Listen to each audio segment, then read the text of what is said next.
Folks, do you see what WWE is doing here? First of all, they had the incident with Asuka.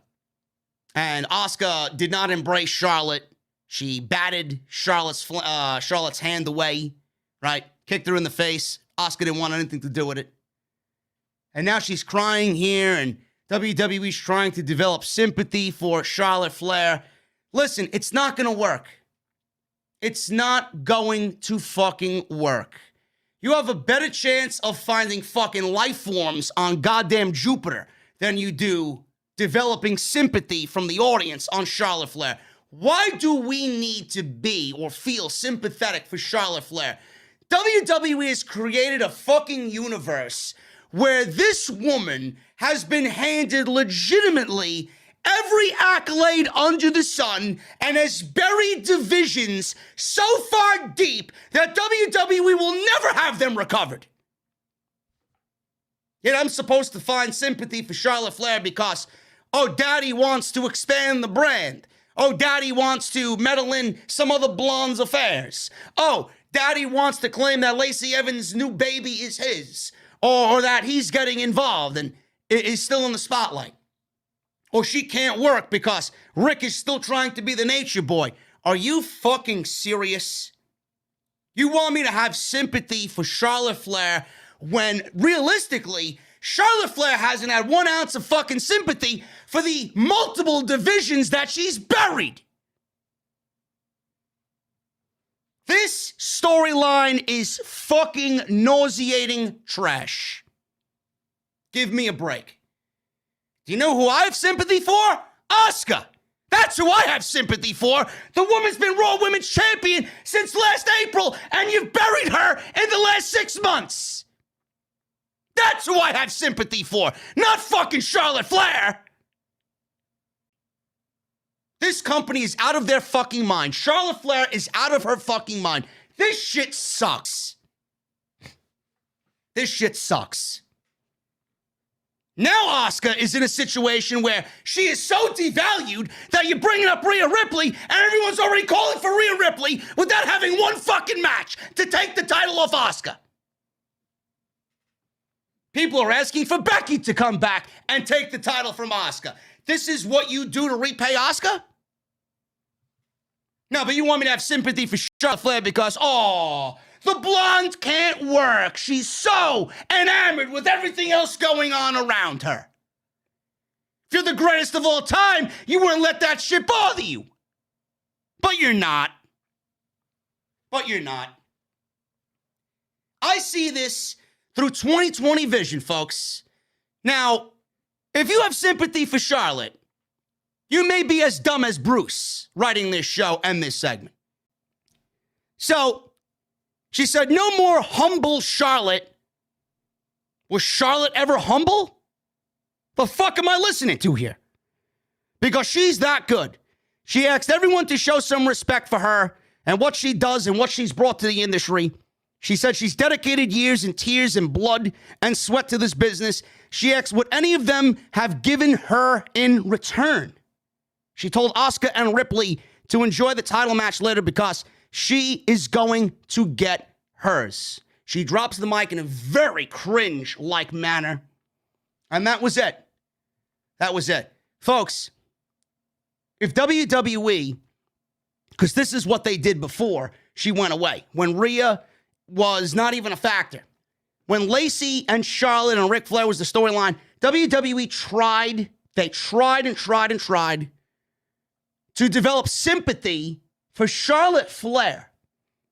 That's when she was a babyface. They were trying to make her into this babyface, and it was just coming off terrible. Developing, oh, poor, woe is me, Charlotte. I gotta feel sorry for Charlotte. Nobody's gonna fucking feel bad for Charlotte Flair. Give me a break. Now WWE is trying to do the same thing by bringing you a little dose of truth into Charlotte's promos. We're supposed to feel sorry for Charlotte Flair because everybody's picking on her and ragging on her and making these false statements and false claims about it. It's just trying to find sympathy for Charlotte Flair in the same way. This time as a heel. Nobody's going to feel sympathy for Charlotte Flair. WWE, I'm telling you this right now because you're not going to hear from somebody else. WWE strategically used the word manipulate. WWE strategically had Charlotte go out there and say that she doesn't steal opportunities. I am the opportunity. WWE put these words and this verbiage in Charlotte's promo because that is exactly what she does. All she's doing is projecting it in a way where everybody else looks like a crazy fucking son of a bitch for saying that. But in reality, she's saying it because that's exactly what happens behind the curtain.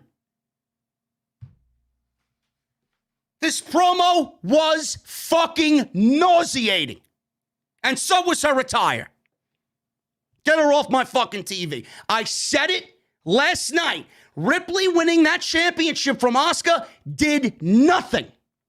Absolutely nothing. In fact, you made Asuka look fucking ridiculous for losing last night because you didn't do anything with her for the last 9 months. Now Rhea Ripley wins the championship and all she's doing is waiting to lose.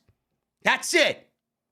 Rhea Ripley is the fucking orca and Charlotte Flair is that fucking 30-foot great white looking to jump onto that boat and fucking take Quint right into its fucking jaws. And Charlotte, this is where all the fucking geeks and the fucking idiots online, this is where they don't really grasp what's going on. They fucking social justice out there. They virtue signal because you can't make fun of Charlotte Flair because you're fucking programmed to think that Charlotte Flair is the greatest of all time. If Charlotte was the greatest of all time, would Rhea Ripley be as low as she is right now? If Charlotte was so great at what she does, do you think Rhea Ripley would be as fucking terrible as she is right now? No. She's not. She's not even close. Charlotte is nowhere close to being the greatest women's wrestler on the planet. She's not even in the top fucking 5 in WWE alone. Sasha, Bayley, Io, Asuka, and I'd take fucking Toni Storm over fucking Charlotte. I'd take Candice LeRae over Charlotte. Give me a fucking break with this shit. I'd take Dakota Kai over Charlotte. I'd take Becky Lynch. Charlotte is majorly overrated. Oh, she's the Roman Reigns of the women's division. Not even a fucking chance in hell should she be compared to Roman Reigns. When you look at Charlotte, man, and I hear people say she's the greatest of all time, I immediately think Bret Hart. Every single person that was in the ring with Bret the Hitman Hart, every fucking guy looked like he could be a fucking mid-level fucking bum. He looked like a main eventer at the end of the night. That is somebody who made everybody in the ring with him look like a superstar. You never went into a match with Bret Hart and you came out looking like Rhea Ripley does. Never. Charlotte sucks. This feud has exposed not only the women's division, Rhea Ripley as well, and it exposed Charlotte as being a fucking fraud. And I urge anybody that is producing Charlotte Flair matches, cut the fucking moonsault from her matches. Please. Please. It is horrendous. I never seen anything so fucking terrible in my entire life. I swear to God. And when people want to tell me Charlotte Flair is the best of all time, I look at this and that is a huge blemish on your so-called best of all time. Why is she doing aerial maneuvers? Why? I don't get it. It never looks good. She never hits it on anybody, but here she is doing the moonsault and she misses it 99% of the fucking time. You'd be lucky if she fucking hits it. Oh, but it looks great in execution. No, it doesn't. It looks fucking terrible. Awful. Now, I said this before. I'm going to say it again. She does a great Spanish fly. At least she has hold of her opponent, and they're both going off the top rope backwards at the same fucking time. I don't know why she doesn't do the Spanish fly. She's done it before, and it's looked great. But the moonsault and this missing of the moonsault only for you to do the standing moonsault into a pin that Andrade, your fiancé, does. I don't give a fuck if you're paying homage to your fiance. Give me a break. You don't do it nearly as good as him. And cut the back elbow shit out as well. You're not fucking El Idolo.